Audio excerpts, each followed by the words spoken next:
বন্ধুরে আমার, ওই যে আমার হাদিস শরীফ দেখেন, আমার নবীর সাথে বেয়াদবি করলে আমার আল্লাহ ছাড় দেয় না।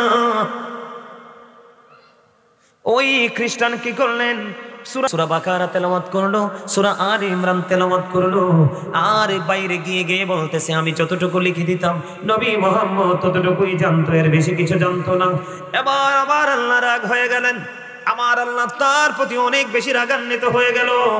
বন্ধু এই খ্রিস্টান একদিন মারা গেল, কফিন বন্দি করে তাকে বন্ধু তার কবরের মধ্যে রেখে দিল। রেখে দেওয়ার পরে দিন চলে গেল, রাত পড়িয়ে গেল। পরের দিন সকাল যখন হলো, আপন স্বজন সবাই মিলে বন্ধু দৌড়ে চলে আসলো যে তাকে যে কফিনে করে কবরে রেখে আসলাম একটুখানি দেখে আসি।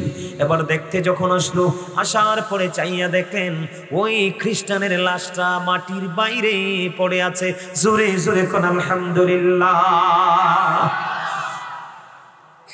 আপনারা একটা জিনিস খেয়াল করেন বন্ধু, সে বলেছে আমি যতটুকু লিখে দিতাম নবী মুহাম্মদ সেইটুকুই জানতো। আপনারা বলেন ওহী কি নবীর কাছে আসছে না তার কাছে? নবী বলার কারণে সে নোট করেছে। কি করেছে? রাসূল বলার কারণে সে কি করেছে? নোট করেছে। দেখেন, নবী বলেছে, সে নোট করেছে, ঠিক কিনা বলেন? কিন্তু সে কি করতেছে, নবীকে ছোটটা কেমন করে করলো। নবী মুহাম্মদ কিছুই জানতো না, আমি যতটুকু বলতাম ততটুকুই শুধু জানতো। আপনারা যুবক ভাই তোমরা বলো, নবীকে এখানে ছোট করা হয়েছে কিনা?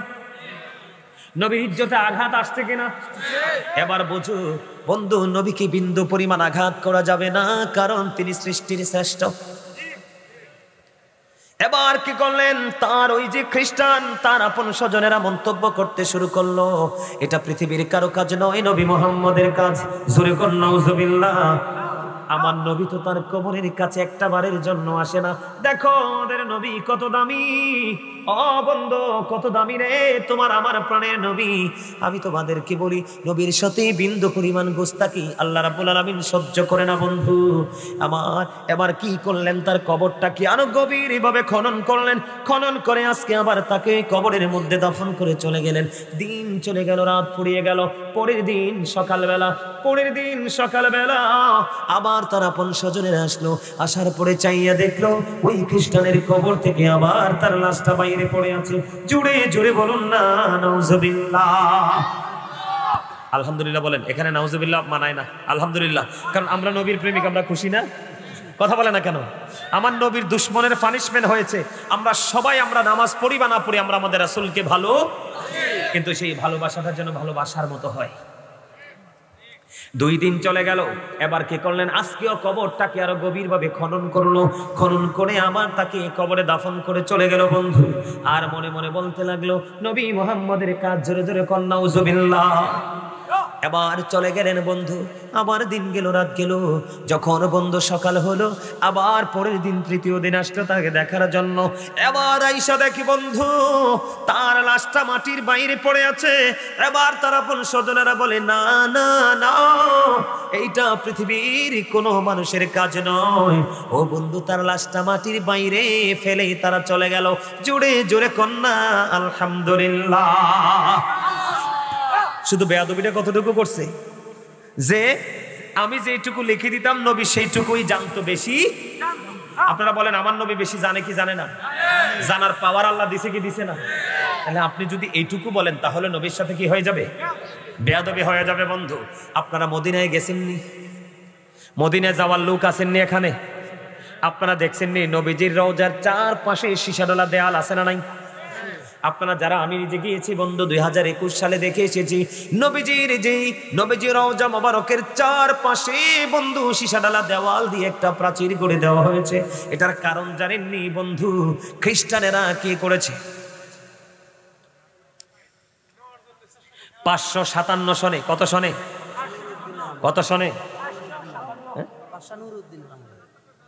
557 সনে। খেয়াল করেন, খ্রিস্টানেরা তারা জানতে পেরেছে, বোঝে নেন নবী সম্পর্কে। আজকে একটু জেনে নেন। বিরক্ত হচ্ছেন নি কোনো? বিরক্ত হলে ছেড়ে দিব। আমার দিকে তাকান বন্ধু, এই যে নবীজির রওজার চারপাশে যে সীসাডালা দেওয়াল, তার কারণ কি, রহস্য কি বন্ধুরে আমার? ওই 3 জন খ্রিস্টান, কতজন? 3 জন খ্রিস্টান। তারা কি করলো? বন্ধু আপনার আমার প্রাণে নবীজি মুসলমানের বড় শক্তি। দিন দিন যে মুসলমানরা নবীর মধ্য থেকে অনুপ্রেরণা পাবে, উৎসাহিত হবে, অনেক শক্তিশালী হবে। খ্রিস্টানেরা জানতেন তৎকালীন সময়ে বন্ধু আমার নবীজির ওই দেহ মোবারক, নবীজির রওজা মোবারক থেকে চুরি করার জন্য খ্রিস্টানেরা কি ছদ্মবেশ নিলেন। তারা বন্ধু দিনের বেলা আত্মগোপনে থাকতেন, রাতের অন্ধকারে বন্ধু তারা বের হতো। একদিন কি করলেন, আমার নবীজি যে জানে, নবীজি যে বোঝে, আমার নবীজি যে উম্মত নবীর পাগল উম্মতের ঘরে যেতে পারে, তার সাথে কথা বলতে পারে, তার এক্সাম্পল হলো এটা বন্ধু। অনেক এক্সাম্পল আছে, তার মধ্যে এটা একটা। সুলতান নুরউদ্দিন জঙ্গির ঘরে চলে গেলেন আমার নবী। সুলতান নুরউদ্দিন জঙ্গির ঘরে গিয়ে বললেন, তুমি দেখো ওই দুশ্মনেরা দুশ্মনী করতেছে। সুলতান নুরউদ্দিন জঙ্গি বন্ধু যখন স্বপ্নে দেখলেন, এবার তিনি ওনার সঙ্গীদেরকে নিয়ে কি করলেন, ওই মদিনার উদ্দেশ্যে তিনি রওনা হয়ে গেলেন। মদিনাতে এসে তিনি এলান করে দিলেন, আমি সকল মদিনাবাসীকে উপহার দিতে চাই। সুবহানাল্লাহ বলেন না। আসলে তো উপহার দিবে না, ওই আমার নবীজি সুলতান নুরউদ্দিন জঙ্গির ঘরে গিয়ে দুশমনদের চেহারাটা চিনিয়ে দিয়ে আসছে। ওই সুলতান নুরউদ্দিন জঙ্গি উপহার দেওয়ার মানে হলো ওই আমার প্রাণের নবীর দুশমনদেরকে চিহ্নিত করা। এবার বন্ধু মদিনাতে চলে আসলেন। মদিনাতে চলে আসার পরে বন্ধু সবাইকে তিনি উপঢৌকন দিলেন। কিন্তু আমার নবীজি যে দুইজন চেহারার তিনজন চেহারার মানুষ দেখিয়েছেন, তাদেরকে খুঁজে পায় না। এবার প্রশ্ন করলেন, কি তোমাদের মধ্যে পুরস্কারের বাকি আর কেউ আসেনি? কই আর আছে তো, কি কয় পুরস্কার পাওয়ার বাকি আছে? কয় ওরা কারা? কয় ওরা অত্যন্ত আল্লাহওয়ালা বুজুর্গ। কয় তাই নাকি? কিন্তু সুলতান নুরউদ্দিন জঙ্গি বুঝে ফেলেছে যে না না না, ওইগুলোই হলো বড় দুশমন। এবার বন্ধু চলে গেলেন, আমার দিকে তাকান। এবার যখন চলে গেলেন, যাওয়ার পরে তাদের তাঁবু থেকে তাদেরকে বের করলেন, বের হয়ে এসো। তারা যখন বের হলো, বের হওয়ার পরে চাইয়া দেখলেন মাটির বিছানা সরালো। বিছানা সরানোর উপরে নিচে দেখলেন বন্ধু তক্তা বিছানো। এবার তক্তাগুলো সরানো হলো। তক্তাগুলো সরানোর পরে চাইয়া দেখলেন, তারা যেখানে বসবাস করে ওখান থেকে নিচের দিকে নবীজির রওজার দিকে একটা সুড়ঙ্গ বন্ধ করে ফেলেছে। জোরে জোরে কন্যা নাউজুবিল্লাহ।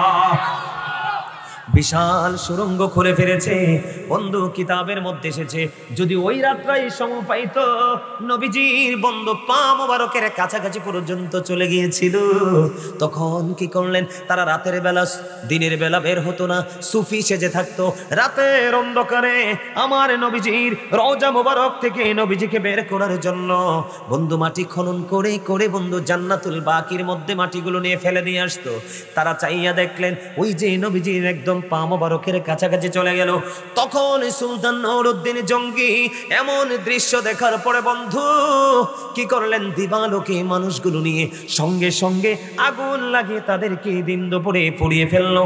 পুড়িয়ে ফেলার পরে এবার নবীজি রওজা মোবারকের কাছে গিয়ে কান্নায় ভেঙে পড়ল, ইয়া রাসূলুল্লাহ, নবী গো, আমার যদি কোনো গুস্তাখি হয়ে যায় আপনি ক্ষমা করে দিয়েন। জোরে জোরে কন্যা সুবহানাল্লাহ। বন্ধুরে আমার, ওই 557 সনে তখন ওই সুলতান নুরউদ্দিন জঙ্গি যুগে যুগে যুগে যুগে আমার নবীর দুশমনেরা আমার নবীকে আঘাত করার কি করবে, চেষ্টা করবে। এই জন্য ওই তখনকাই 557 সনে সুলতান নুরউদ্দিন জঙ্গি আমার নবীজির রওজা পবিত্র দেহ মোবারকের চারপাশে বন্ধু সীসা ডালা দেওয়াল তুলে দিয়েছে, যেন ভবিষ্যতে কোনো চক্র আমার নবীকে নিয়ে চক্রান্ত করতে না পারে। জোরে জোরে বলুন না সুবহানাল্লাহ। আমার নবী সুলতান নুরউদ্দিন জঙ্গে গেল, এই যে পাওয়ারটা এটা দিয়েছে কে? সুলতান নুরউদ্দিন সত্য উদ্ঘাটন করেছে, এটার পাওয়ার দিল কে? বন্ধু শুধু এখানে একান্ত নয়, আমার নবীকে বন্ধু আবু রাফে নামক একজন ইহুদি, আপনারা জানেন কিনা জানি না, মুসলমানের পৃথিবীতে বর্তমানে শ্রেষ্ঠ দুশমন হলো ইহুদিরা। কারা? ইসরায়েল কি কোন দেশ? ইহুদিদের দেশ, ঠিক কিনা বলে? খেয়াল করেন, ইতিহাস পড়েন। এই জন্য যুবক তোমাদেরকে বললাম, জীবনে তোমরা জানো না, জীবনে অনেক বন্ধু বড় বড় পণ্ডিতেরা আমার নবীজির জীবন বৃত্তান্ত ইতিহাস পড়ে পড়ে তারা নবীর প্রেমে পড়ে ইসলাম ধর্ম গ্রহণ করেছে। তোমরা তোমার প্রাণের নবী, নবীটা যেমন আমার, ঠিক নবীটা তেমনি তোমারও। আমি আমার নবীকে নিয়ে চর্চা করছি, স্টাডি করছি অলওয়েজ। তুমিও তোমার নবীকে নিয়ে স্টাডি করে দেখবা, তোমার সব কিছু পরিবর্তন হয়ে যাবে। বন্ধুরে আমার নবীজি হাদিস শরীফের মধ্যে এসেছে, আমার নবীজি ডাক দিয়ে বললেন, আবু রাফে নামক ইহুদিকে কে পারবা হত্যা করতা? আবু রাফে নামক ইহুদিটাকে তোমরা কে পারবে হত্যা করতে? আপনারা সবাই বলেন, আমাদের এখন যদি বন্ধু কোনো প্রতিবাদ করা হয় আমাদেরকে বলে কি, খারাপ মন্তব্য করে কি করে না? কিন্তু বলে যে গীবত করে। আসলে তুমি বোঝো না গীবত কোনটা, তুমি বোঝো না প্রতিবাদ কোনটা। বন্ধুরে আমার, তোমাদেরকে আমি বলে দেই, তখন আব্দুল্লাহ ইবনে আতিক বললেন, ইয়া রাসূলুল্লাহ, আমি ওই ইহুদিকে হত্যা করব। কি করব? আমি ইহুদিকে হত্যা করব। হুজুর, ওই আবু রাফে নামক ইহুদির দোষটা কি? সে আমার নবীর ইজ্জতে আঘাত করতে, আমার নবীর মান সম্মান হানি করতে মানুষকে উৎসাহ দিত। এখন আমাদের সমাজেও আস্তে আস্তে প্রকাশ পাচ্ছে। কথা কয় না কেন? নবীকে ছোট করতে উৎসাহিত করে। বন্ধুরে আমার, এমন কি করলেন নবী গো? ওই আবু রাফে নামক ইহুদি কোথায় বসবাস করে? আমার নবীজি বললেন তার বসবাস, তার আবাসস্থল হলো হিজাজে। কোথায়? হিজাজ ভূমিতে তার আবাসস্থল। আপনার আমার প্রাণের নবী তিনি বলে দিলেন, বন্ধু, তিনি বললেন তুমি যাও যাও, তুমি হিজাজে চলে যাও। দল অনেক সৈনিক আছে, এর মধ্যে দলের লিডার হলো, আমির হলো আব্দুল্লাহ ইবনে আতিক। বন্ধুরি আমার, ওই হিজাজে পৌঁছাইতে আব্দুল্লাহ ইবনে আতিক হিজাজে পৌঁছানোর পরে দেখতে পাইলেন সন্ধ্যা বন্ধু ডানা মেলা দিল, সূর্য বাংলাদেশের আকাশ থেকে আপন গন্তব্যে লুকিয়ে গেল। এবার তিনি কি করলেন? সকল সফর সঙ্গীদেরকে বললেন তোমরা এখানে থাকো। বন্ধু, এখানে থাকার পরে তিনি আস্তে আস্তে করে আবু রাফে নামক ইহুদির বাড়ি চলে গেল। ওনার ঘরে ঢুকলো, ঢুকার পরে দেখলেন তিনি মানুষের মধ্যখানে শুয়ে আছে, তার মানে তার সন্তান সন্ততিদের মাঝে শুয়ে আছে। এবার তিনি কি করলেন? কিন্তু আবু রাফে নামক আবু রাফেকে কি করতে হবে? চিহ্নিত করতে হবে। এবার কি করলেন আব্দুল্লাহ ইবনে আতিক? তিনি বললেন, আবু রাফে, তুই ঘুমাই, তোমার মায়ের আছে আজকে, দাঁড়াও।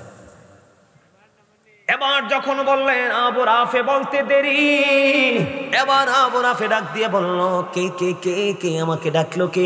তার মানে হলো আবু রাফে নামক ইহুদিকে চিহ্নিত করার জন্য এই নামটা নিয়েছে। নামটা নেওয়ার সঙ্গে সঙ্গে যখন বন্ধু আবু রাফে নামক ইহুদিরা সাড়া দিল, কি দিল?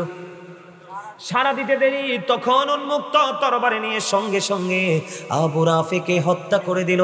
জোরে জোরে বলুন না আলহামদুলিল্লাহ। আপনারা বলেন, এই যুগেও যদি কেউ নবীকে অপমান করে, নবীর ইজ্জতের চাদর ধরে টান দে, আমরা তাকে ছাড়বো? কথা বলেন না, ছাড়বো? বন্ধুরে, হযরত ওমরের জীবনের ইতিহাস খুঁজে দেখো। ওমর তার আপন বাবার কল্লা ফেলে দিয়েছে। কে? কথা কয় না। নবীর সাথে বেয়াদবি করা যাবে না। কোরআন শরীফের 29 পারা সূরা কলাম, আল্লাহ রাব্বুল আলামিন বলেছেন, উতুল্লিং বাদা যালিকা জানিম। আল্লাহ বলেছেন, with all that he is a bastard. Allah রাব্বুল আলামিন ওয়ালিদ বিন মুগিরাকে নবীর সাথে বেয়াদবি করার কারণে 10টা গালি দিয়েছেন। এর মধ্যে 10 নাম্বার গালি হলো জারজ সন্তান। কোরআন শরীফ অস্বীকার করতে পারবেন নি? কথা কয় না। অস্বীকার করা যাবে? এই আপনারা জানেন তাব্বাত ইয়াদা একটা সূরা আছে, সূরা লাহাব। সূরা লাহাব কেন নাযিল হয়েছে জানেন? আমার নবীর সাথে বেয়াদবি করছিল আবু লাহাব। কি করেছিল? আমার নবীকে আঘাত করার জন্য পাথর হাতে নিয়েছিল। কি করেছিল? হাতটা উঠাইতে সূরা লাহাব পাঠাইতে দেরি করে নাই। ধ্বংসের খবর দিয়েছে, সাবধান। আমার নবীর সাথে তুমি যদি পারো নবীর সুন্নতকে আঁকড়ে ধরবা, না পারলে তুমি কি করো না? আরে হেইয়া কর্ম আনে। কথা বুঝতে পারছেন আমার? তার নবীর সাথে বেয়াদবি করা যাবে? এই যুবক, তোমাদেরকে বলি, প্রত্যেকটা সূরা আয়াত নাজিল হওয়ার পিছনে ব্যাকগ্রাউন্ড আছে। কি আছে? শানে নজুল আছে, প্রেক্ষাপট আছে, আছে না নাই? সবচেয়ে ছোট্ট সূরা, ইন্না আ'তাইনাকাল কাউসার ফাসাল্লি লিরাব্বিকা ওয়ানহার ইন্না শানিয়াকা হুয়াল আবতার। সর্বশেষে আবতার শব্দটা আসেনি? আবদার শব্দ দ্বারা ওয়াইলের পুত্র মাস, নবীজির পালক পুত্র যখন ইন্তেকাল করলো, ওয়াইলের পুত্র মাস আমার আপনার প্রাণের নবীকে আবতার বলে সম্বোধন করলো। কি বলে? আবতার যখন বলল, নবীজিকে নিঃস্ব বলল, নির্বংশ বলল। বলতে দেরি রে, আমার আল্লাহ জিব্রাইলকে ডেকে ডেকে বলে, জিব্রাইল যা যা, আমার হাবিবকে যারা আজকে আবতার বলেছে তুমি সূরা কাউসার নিয়ে যাও আমার হাবিবের কাছে। আজকে যারা আমার হাবিবকে আবতার বলেছে তারাই হবে কাল হাসরের ময়দানে আবতার। জোরে জোরে কন্যা নাউজুবিল্লাহ। আর যারা প্রাণের নবীকে ভালোবাসবে তাদের জন্যই বরাদ্দ হলো হাউজে কাউসার। জোরে জোরে কয় না সুবহানাল্লাহ, আর জোরে বলে না সুবহানাল্লাহ। আমাদের সেই নবীকে ভালোবাসার দরকার আছে না নাই? এটা তো কইতেন না, আল্লাহ কিতাবে লিখে রেখেছে করতেন। ইয়া গাউসুল মুস্তাফা জিন্দাবাদ জিন্দাবাদ। সম্মানিত উপস্থিতি, এদিক তাকান। এই আমার ওয়াজ শেষ, একবারে শেষে কথা বললেন না, আমি একবারে লাস্ট ফিনিশিংয়ে চলে আসছি, আপনারা কেউ কথা বলবেন না। আপনাদের কাছে কিন্তু আফজাল হোসেন নুরি সাহেব মসজিদের জন্য সাহায্য চাইছিল না? আপনারা টাকা দিচ্ছেন অনেকেই, কিন্তু একদম স্লো মোশনে দিচ্ছেন। কি আমার দিকে তাকান। এই ডিসেম্বরের 3 তারিখে আমি ওইদিকে একটা মাহফিলে গেছিলাম, গরিপুরের ওইদিকে, বড় মাসিমপুর। গত ডিসেম্বরের 3 তারিখে ওরা আমারে বলল, হুজুর আমাদেরকে মসজিদের জন্য একটু কালেকশন করে দেন না। মিয়া এত টাকা মানুষ দিছে, আমাকে মাহফিলের দিন ওরা জানাইতে পারে নাই, মাহফিলের পরের দিন ওরা আমারে জানাইছে যে হুজুর আমাদের মাহফিলে কালেকশন হয়েছে 25 লক্ষ টাকা। আর একটা মসজিদ নতুন করে বানানো যাবে, মারহাবা বলবেন না? তারপরে আরেকটা জায়গায় গেলাম, ওই দিক দিয়ে চিকুনিয়া, জায়গাটার নাম কি চিকুনিয়া, ওখানে গেলাম। আমারে বলতেছে হুজুর আমরা মসজিদটা নিয়ে খুব বিপদে আছি, হুজুর আমাদেরকে একটু কালেকশন করে দেন না। মিনিমাম 15 লক্ষ টাকার উপরে কালেকশন হয়েছে। কত লক্ষ? কথা বলেন, কত লক্ষ? আপনারা আফজাল হোসেন নুরির কাছে দিয়েছেন, আমি আপনাদের কাছে 5টা মিনিট চাইবো। অনেকেই ওই সময় আসতে পারেন নাই, পরে আসছেন অনেকেই। আমার দিকে তাকান। আমার রাসূল বলেছে, আপনি পৃথিবীতে ভাঙ্গা হোক, বেড়ার হোক, মাটির হোক, টিনের হোক, যেটারই হোক, আপনি যদি দুনিয়াতে কি বানান, মসজিদ বানান, আল্লাহ রাব্বুল আলামিন আপনার জন্য জান্নাতে ঘর বরাদ্দ দিবে। হাদিস শরীফ প্রমাণিত। জোরে কোন না সুবহানাল্লাহ, আর জোরে কোন সুবহানাল্লাহ। এখন আমি আপনাদেরকে বলবো, যারা আসতে পারেন না, যারা দিবেন তো দিয়ে দিবেন, এরপর আমি মোনাজাত দিয়ে দিব। আপনারা যারা আসতে পারেন নাই, আমার কাছে একটা কোরআন শরীফ আছে। এই মনু, এই কথা কইও না, পিছন দিক কিটারে করে। এই আমার দিকে তাকান, আমি একটু পড়ি। বিসমিল্লাহ, একটু খেয়াল করেন যে দান করলে কি সব। বিসমিল্লাহির রহমানির রহিম।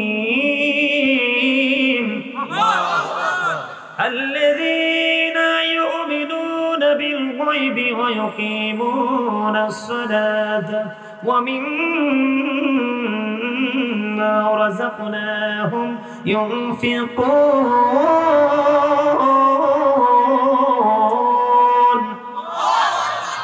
আল্লাহ বলতেছে সাবধানী ওরাই কারা, যারা অদৃশ্যে বিশ্বাস করে, সালাত কায়েম করে। এরপর আল্লাহ বলেছেন ওমিম্মা রাযাকনাহুম ইউনফিকুন, আল্লাহ যে সম্পদ দিয়েছে সম্পদ থেকে আল্লাহ সন্তুষ্টির জন্য যারা দান করে। তার মানে কি? আপনাকেই দেখছেন সূরা বাকারার একবার প্রথমে আল্লাহ রাব্বুল আলামিন ওয়াজ করতেছে দান নিয়ে। আপনি বিশ্বাস করবেন, নামাজ পড়বেন এবং যে দৌলত দিয়েছে দৌলত থেকে আল্লাহ সন্তুষ্টির জন্য দান করবেন, তাহলেই আপনি 100% মুমিন হতে পারবেন, ইমানদার হতে পারবেন। আপনি কি করলেন? দানের ক্ষেত্রে কৃপণতা অবলম্বন করলেন, তাইলে কিন্তু আপনি 100% মুমিন হতে পারবেন। এই বুখারী এবং মুসলিম শরীফের হাদিস, আব্দুল্লাহ ইবনে মাসউদ রাদিয়াল্লাহু তাআলা আনহু থেকে হাদিস বর্ণিত। আমার নবীজি একদিন সাহাবায়ে কেরামদেরকে বললেন, সাহাবীরা রে, তোমাদের মধ্যে এমন কি কেউ আছে যে নিজের সম্পদের চাইতে ওয়ারিসের সম্পদ বেশি পছন্দ করো? এবার নবীজিকে সাহাবীরা বললেন, ইয়া রাসূলুল্লাহ, না, আমাদের মধ্যে এমন কেউ নাই যে নিজের সম্পদের চাইতে ওয়ারিসের সম্পদ বেশি পছন্দ করি। পরে আমার নবীজি বললেন, তুমি ইন্তেকাল করার আগে যা দান করে যাও সেগুলো হলো তোমার সম্পদ, আর যা তুমি রেখে যাবে তা হলো ওয়ারিসের সম্পদ। যদিও তোমার উপার্জিত অর্থ সম্পদ, কিন্তু তোমার মরার পরে এগুলাতে আর তোমার মালিকানা চলবে না। বুঝতে পারছেন বিষয়টা কত সেনসিটিভ? এবার আসেন, বলে হুজুর দানটা করব কেমন করে, এটার কন্ডিশন কি কি, কোন কোন কন্ডিশনে আমি দান করব? নবীজি একজন তার অসুস্থ সাহাবীকে দেখতে গেলেন।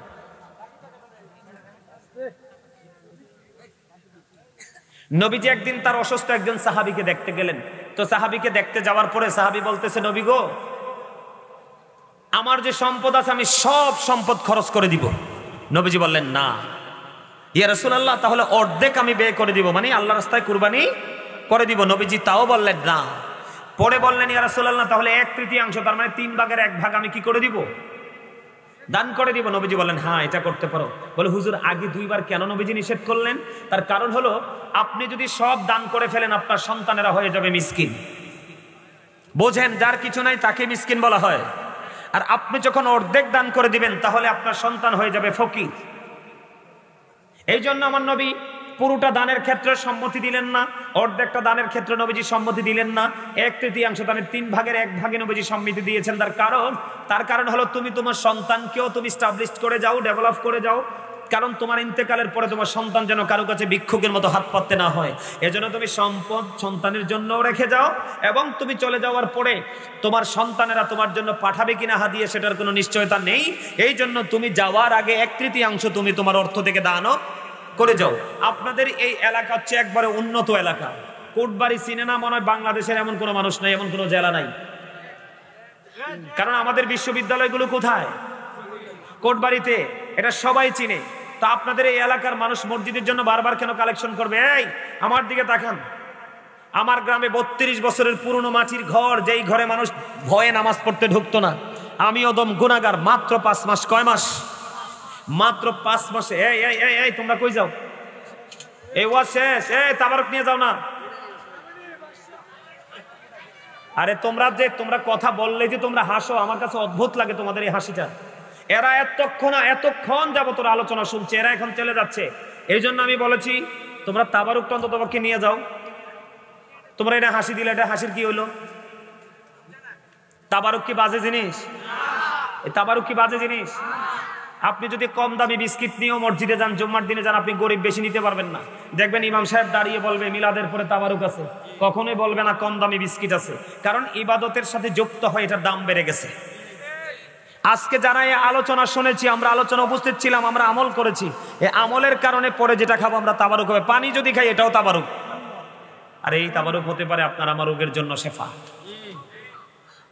এই জন্য আপনাদেরকে বলছি, আপনাদের মধ্যে কেউ আছেন যে স্বেচ্ছায় যে হুজুর আমরা মসজিদের জন্য দান করব, 5 মাসে মসজিদ কমপ্লিট আল্লাহ করাইছে আমাকে দিয়ে, করে আপনার জুম্মা চালু করছি, আগে 5 ওয়াক্ত হইতো। এলাকার মানুষের দিকে তাকাই থাকি নাই। আপনাদের এখানকার মানুষ সবাই মিলে 10 মিলি করি কাজ, হারি জিতি নাহিলাজ, 10-এর লাঠি 1-এর বোঝা, ঠিক না বলেন? আপনারা সবাই মিলে যারা দিতে পারেন না, আগে যারা দিচ্ছেন তো দিয়ে ফেলছেন, বলে হুজুর আমি দিতে পারি নাই, কোনো দরাদার্য নাই। আল্লাহর ঘরে দিবেন, ওখানে আল্লাহর কাছ থেকে বুঝে নিবেন। 2000, 1000, 500, 2000, 5000 এগুলো কিন্তু এখন টাকা না। আপনি বাজারে যান, দেখবেন টাকা শেষ হয়ে যাবে, কিন্তু বাজার ব্যাগ ভরবে না। কথা বলেন না? আপনাদের মধ্যে কে আছেন? আমি চাই আমার কাছে 2-1 জনে দেন, অথবা যদি আরো বেশি কেউ দেন, আর না দিলে আমি কি করে ফেলবো, মোনাজাত দিয়ে দিব। আপনাদের মধ্যে কেউ আসেননি, দিবেননি যে হুজুর আমি মসজিদের জন্য আল্লাহর রাস্তায় দিব? দান করলে ধন কমে না। আপনারা যারা এখনো দাঁড়িয়ে আছেন সবাই ভিতরে চলে আসেন, আমি শেষ করে দিচ্ছি। তাদের সাথে একটু কথা বলছি। আপনারা হ্যাঁ, আপনি আগে দেন নাই? রফিকুল ইসলাম, আল্লাহ গো মসজিদের ক্যাশিয়ার সাহেব রফিকুল ইসলাম সাহেব, ইয়া রাব্বাল আলামিন, আল্লাহ তোমার ঘর জান্নাতের বাগানে বাইতুল্লাহর জন্য তিনি দিবেন 5000 টাকা। মারহাবা। আল্লাহ সর্বপ্রথম ইয়া রাব্বাল আলামিন তোমার দরবারে আমি শুকরিয়া জ্ঞাপন করছি। ইয়া রাব্বাল আলামিন, ইয়া পাক পরওয়ারদিগার, আমার কাছে দিয়ে চলে যাও, আমি নামটা পড়ে নিব। যাও দাঁড়ান, আমি দোয়াটা করি।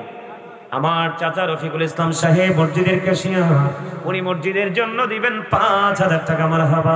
আল্লাহ আমার চাচা রফিকুল ইসলামকে তুমি কবুল করে নাও, জীবনের গুনাহগুলি মাফ করে দাও, হায়াতের মধ্যে তুমি বরকত দাও, আপন স্বজনের কবর আযাব কিয়ামত পর্যন্ত বন্ধ করে দাও, আমিন।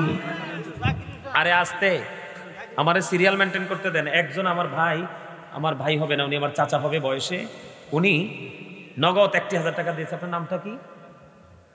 আল্লাহ গো, আমার চাচা আবুল কাশেম সাহেব নগদ দিয়েছেন 1000 টাকা। মারহাবা। আল্লাহ আমার চাচা আবুল কাশেমকে কবুল করো, জীবনের গুনাহ মাফ করো, হায়াতের মধ্যে তুমি বরকত দাও, আপন স্বজনের কবর আযাব বন্ধ করে দাও, মনের পবিত্র সকল আশা তুমি পুরা করে দাও, আপন স্বজনের আল্লাহ তাদের মনের আশা পুরা করে দাও, আমিন। এই ফয়সাল ভাই আব্বা নাই মাও নাই, মসজিদের খাটের জন্য 40,000 টাকা নগদ দিয়ে দিচ্ছে। আল্লাহু আকবার, আল্লাহু আকবার। কাউসার ভাইয়ের ছোট ভাই ফয়সাল রেড ওনিয়নের মালিক। হ্যাঁ, রেড ওনিয়ন হোটেলের মালিক কোটবাড়ি। কি হোটেল? রেড ওনিয়ন হোটেলের মালিক আমার ভাই ফয়সাল ভাই। খাটিয়ার জন্য? জি কিসের জন্য? না আছে আমার ভাই ফয়সাল তিনি দিয়ে দিয়েছেন মসজিদের খাটিয়া কেনার জন্য। কিসের জন্য? খাটিয়া খাটিয়ার জন্য না, জি ওই যে মানুষ জি পালং খাটিয়া। এদিক দেখান, আমার ভাই ফয়সালকে দেখে মনে হয়েছে আমি যখন মসজিদের কাজ ধরছি আমার গ্রামে, মসজিদ কাজ ধরার পরে আমার বাবা বলতেছে তুমি মসজিদের কাজ ধরছো, মসজিদের কাজ শেষ হওয়ার আগেই আমি মসজিদে একটা খাটিয়ে দিয়ে দেব। কারোর সাথে কোনো পরামর্শ নাই, কুমিল্লা থেকে সিটি থেকে আপনার খাটিয়া বানাইয়া বাড়িতে নিয়ে দিয়ে আসছে। মারহাবা বলবেন না? এগুলো হচ্ছে আপনার আখেরাতের সম্পদ। মনে রাখবেন, ওই যে আমার গজলটা মনে রাখবেন, আপনি এলোমেলো ভাবে ঘুরবেন কিন্তু কোনো কুল কিনারা পাবেন। আমার ভাই ফয়সাল ওই মসজিদের খাটিয়ার জন্য তিনি দিয়ে দিয়েছেন। যেই মানুষ যেই খাটে চড়ে আপন বাড়িতে যাবে, ঠিক কিনা বলেন, তিনি নগদ দিয়েছেন অভাব নাই 40,000 টাকা। আল্লাহ আমার ভাই ফয়সালকে তুমি কবুল করো, জীবনের গুনাহগুলি তুমি মাফ করো। আল্লাহ ওনার ব্যবসার মধ্যে তুমি আয় বরকত বানিয়ে দাও। বললেন আমি দোয়াটা করে ডিস্টার্ব করেন না। আল্লাহ আমার ভাই ফয়সালকে তুমি নেক হায়াত বাড়ায়া দাও। আল্লাহ তার জীবনের পথ চলার অত্যন্ত প্রেমময় এবং মধুময় করে দাও। ইয়া রাব্বুল আলামিন, শুনেছি মা নাই বাবা নাই গো, বাবা মার কবরটা কি জান্নাতের টুকরা করে দাও। সকাল টু সন্ধ্যা নবীজির দিদার তুমি নসিবে করিয়ে দাও। আমার ভাই ফয়সালের মনে যত পবিত্র আশা সব পুরা করে দাও। হৃদয় থেকে সকল নোংরামি তুমি চিরতরে মুছে হৃদয়টাকে মদিনার আয়না বানায়া দাও। আমিন। আবার বলেন 2000। মৈশানবাড়ির স্বপন 2000। মৈশানবাড়ির স্বপন আমার ভাই দিবেন 2000 টাকা। স্বপন ভাইকে তুমি কবুল করে নাও। নোয়াব আলীর ভাই সাহেব আলী দিবেন 2000। স্বপন ভাই এবং সাহেব আলী ভাই দুই ভাইকে তুমি কবুল করো। দুই করে দিবে 4000 টাকা। জোরে জোরে কোন মারহাবা। এক ভাই 1000 টাকা দিয়েছেন ভাইয়ের নামটা কি এক ভাই যিনি নাম বলে নাই? আমার ভাই মফিলুল 1000 টাকা দিয়েছে। আপনারা যারা 50 টাকা 100 টাকা রাখছেন যে হুজুর বেশি দিতে পারবো না, 50 টাকা দিব, দান কখনো ছোট হয় না। আপনারা পকেটে রাখেন, আমি লোক পাঠাবো আপনাদের কাছে, যে পারলে দিবেন, না পারলে নাই। 10 টাকা 20 টাকা 1 টাকা থাকলেও আমি চাই আপনারা এই মসজিদে যুক্ত হয়ে যান। মনে রাখবেন, পৃথিবীর প্রত্যেকটা মসজিদে, সারা পৃথিবীর মসজিদে, প্রত্যেকটা মসজিদে পৃথিবীর সকল মুসলমানের হক আছে। আমি যদি কুমিল্লা থেকে কোটবাড়িতে আসি, আপনি আমাকে বাধা দিতে পারবেন না। সবার জন্য উন্মুক্ত। এর জন্য আমাদের সবার উচিত, দেখবেন আপনার বিধর্মীরা তাদের উপাসনালয় গেলে কিভাবে তারা পরিচালনা করে, নাউজুবিল্লাহ বলেন। কিন্তু আমরা আমাদের ধর্মীয় যেই চর্চা করার জায়গাগুলোকে আমরা আপন করে নিতে পারি না, ঠিক কিনা বলেন? কৃপণতাকে পরিহার করেন, আল্লাহর প্রিয় হতে পারবেন না। চলে কোন আমি। আরেক ভাই দিয়েছেন নগদ 100 টাকা। আমার ভাই মফিজউদ্দিন দিয়েছেন 1000 টাকা। মারহাবা, আল্লাহ কবুল করো, মঞ্জুর করো। এই এদিক তাকান, প্রেম দেখেন। ওই যে আমার ওয়াজ, খাগড়াছড়ির ওয়াজ মনে পড়ছে? আমি দাঁড়ান, খাগড়াছড়ি গেছি ওয়াজ করতে। তো খাগড়াছড়ি গেছি যে আমার এক পাগল আইছে, তার নাম হইছে কামাল, একবারে কুচকুচ্চা কালা। হুন্ডা একটা নরমাল নিয়ে আইছে।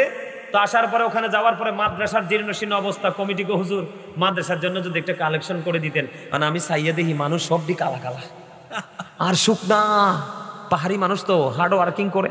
তা আমি কই আল্লাহ গো, আমি নি লজ্জা পাই। এখন আমি যদি খুঁজি, কেউ যদি টাকা না দেয়, সর্বপ্রথম আমি বিসমিল্লাতে 19 হরফ, আল্লাহর আরশের খুঁটি 19টা, পাক পাঞ্জাতন 5টা নামে হরফ আছে 19টা, অনেক রহস্যময় শব্দ এগুলো। তো পাক পাঞ্জাতনের মহাব্বতে 19,000 টাকা চাইছিলাম। ওই পাগলা কামাল আইসা কয়, হুজুর আমনের কথা মতো দিলাম 19, আর আমের পকেটে বিলাই দিলাম 20,000। এই 20,000 দিতে দিতে সাবেক এবং রানিং মিলাই ওই এলাকার 4টা আইছে চেয়ারম্যান। কয়টা? এবার যে কালেকশন শুরু হইলো, টাকা যে আসা শুরু হইলো, মনে হয় যে পরের বছরে মাদ্রাসা রিফারিং। এটা কেন বললাম? আমার সাথে আমার একটা পাগল আছে, ইমতিয়াজ দ্বারা আমার সাথে আমার এই পাগল আছে। এই পাগল এখন বলতেছে, হুজুর আমি তাদের এই মসজিদে আমি 5,000 টাকা দিব, আগামী কাল পরশুর মধ্যে তাদের কাছে পৌঁছাইয়ে দিব। জোরে বলেন না মারহাবা। এটা এমন পাগল, রাসূলের সাচ্চা আশেক। কয়েকদিন আগে আমাকে সন্ত্রাসীরা হামলা করার জন্য প্রস্তুতি নিয়েছে। আমরা যেই কোনো ভাবে আল্লাহর কুদরতে জানতে পারছি। জানতে পারার পরে আমরা তো কুমিল্লা বাসায় তো আসতে হবে। তখন এই ছেলেটা তার সঙ্গীদেরকে নিয়ে বলছে, হুজুর মরলে আমি আগে মরবো, আমার লাশের উপর দিয়ে আপনার কাছে আসতে হবে। পুরো রাস্তা সিকিউরিটি দিয়ে তারপর আমাকে আমার বাসায় আনছে। এরকম পাগল, আল্লাহ তার প্রেমকে কবুল করে নিক। সকলে বলেন আমিন। আল্লাহ গো, ইয়া রাব্বুল আলামিন, ইমতিয়াজ এই মসজিদের জন্য দিবেন 5,000 টাকা। আল্লাহ ইমতিয়াজকে তুমি কবুল করে নাও, তার ব্যবসার মধ্যে তুমি বরকত বাড়িয়ে দাও। আল্লাহ তার জীবনের গুনাহগুলি মাফ করে দাও। আল্লাহ তার সন্তানগুলোকে নুরানি সন্তান হিসাবে তুমি কবুল করে নাও। হারুন গাছ ব্যাপারী এই ইমতিয়াজের নাম লেখেন, শুধু লেখা রাখেন গাজী সুলাইমান আল কাদরি সাহেবের লোক ইমতিয়াজ। কালকে বা পরশুর মধ্যে ও পৌঁছাই দিবে আপনাদের কাছে। আপনাদের এলাকার জামাই আপনার এই মসজিদের কেশিয়ার সাহেবের জামাই জাকির হোসাইন এই মসজিদের জন্য দিবে 5,000 টাকা। আমার হাবা আল্লাহ জামাইকে তুমি কবুল করো, জামাইয়ের জীবনের গুনাহগুলি মাফ করো, হায়াতের মধ্যে তুমি বরকত দাও, মনে যত আশা সব আশা তুমি পুরা করে দাও। হারুন গাছ ব্যাপারী 2000 মা বাবার জন্য। হারুন রশিদ গাছ ব্যাপারী দিবেন 2000 টাকা। মারহাবা আল্লাহ কবুল করো, মঞ্জুর করো, দানের খবর সোনার মদিনায় পৌঁছায়া দাও। এই দানের উসিলায় জীবনের গুনাহগুলি মাফ করে দাও, হায়াতের মধ্যে তুমি বরকত দিয়ে দাও, মনে যত আশা সব আশা তুমি পুরা করে দাও। আমি আমার কাছে কি যে ভালো লাগে এই মসজিদ মাদ্রাসার জন্য সময় দিতে। কেন জানেন? কারণ এই পারের সময় আমাকে ও পারের সময় করে দিবে। ঠিক না ঠিক? আমি সত্যি কথা, আপনারা আমাকে ভালোবাসেন বা না বাসেন আই ডোন্ট কেয়ার, এটা আমার চিন্তা করার বিষয় নয়। আমার চিন্তা হলো আমার মালিকের দিকে। আমার মালিক যদি আজকে এই মাহফিল থেকে আমি রাজি করে যেতে পারি, আপনারা সবাইকে আমার মালিক কবুল করে নিবে। জোরে কোন আমিন, আর জোরে বলেন আমিন। আল্লাহ আপনাদের সবাইকে কবুল করে নিক। চান না এটা? আমি মন থেকে বিশ্বাস করো, যুবক ভাইদেরকে বলছি, আমি হৃদয় থেকে, মোনাজাত তো সবার চোখ থেকে দেখবে, মোনাজাত দিলে সবাই সামনে থেকে দেখবে, কিন্তু আমার হৃদয় থেকে তোমাদের প্রতি যে কত বেশি রেসপেক্ট কাজ করতেছে তোমরা এটা বুঝবে না। আমি হৃদয় থেকে দোয়া করি সকল যুবক ভাইকে আল্লাহ হুসাইনি কাফেলার সদস্য হিসেবে কবুল করে নিক। সকলে বলুন আমিন, আর যারা বলেন আমিন। ফারুক বিন জহির 1000 টাকা পরীক্ষার্থী দোয়া চাইছে। ওমর ফারুক বিন জহির পরীক্ষার্থী আগামী বছর দিবে, সে দিবে 1000 টাকা। মারহাবা আল্লাহ কবুল করো, মঞ্জুর করো, দানের খবর সোনার মদিনায় পৌঁছায় দাও। আল্লাহ সে ভালো রেজাল্ট করার তৌফিক তুমি দান করে দাও। আমিন। হ্যাঁ, ওই যে ইমতিয়াজের নাম্বারটা দিয়ে দিছে, এটা লিখে রাখেন। ঠিক আছে, ঠিক আছে, অসুবিধা নেই, অসুবিধা নেই, সে পৌঁছাই দিবে। আলহামদুলিল্লাহ বলেন, আলহামদুলিল্লাহ বলেন। খুঁজলে আল্লাহ রে পাওয়া যায়, টেয়া পাওয়া যেত না। কথা কয় না। এই যুবক ভাইরা, আপনারা যারা এখনো রাস্তায় আছেন, আমি আপনাদেরকে একাধিকবার বলছি, আপনারা কিন্তু আমাকে একটু মূল্যায়ন করেন নাই। কিন্তু এমন সময় আসবেন যে সময় আপনাকে কেউ মূল্যায়ন করবে না। কথা বলো যুবকরা, তোমরা বলো। এমন সময় তারা আসবে, তাদেরকে ওই রকম ভাবে মূল্যায়ন করবে না। ঠিক না বেঠি? এই জন্য তোমাদেরকে বলছি যুবক ভাইরা, সবাই রাস্তা থেকে নিচে নেমে আসো। আসো সবাই, আসো। বসতে হবে না, আমি তোমাদেরকে এক্ষুনি ছুটি দিয়ে দিব। সবাই আসো, লাস্ট ওয়ার্নিং, আসো। এটা হলো তোমাদের জন্য সম্মান দেওয়ার লাস্ট চান্স।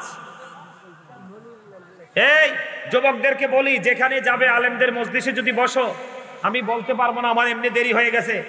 আবার যদি আশেপাশে কোথাও যদি আসা হয় বা আল্লাহ কবুল করে দেখা হয়, তোমাদের সাথে দেখা হয়, শোনাবো। আমি তোমাদেরকে যদি বলতাম আজকে বুখারী মুসলিম শরীফ থেকে হাদিসগুলো, হক্কানি আলেমদের সাথে, আল্লাহ রাসূলের প্রেমিক আলেমদের সাথে যুক্ত হলে একটা ন্যূনতম লোকাল মানুষ কিভাবে দামি হয়, এটা যদি জানতে তোমরা, তাহলে এটা করতে না। আমি তোমাদেরকে বারবার বলছি, সবাই আসো। সবাই কি বলছি, রাস্তা ছেড়ে নিচে নেমে আসো।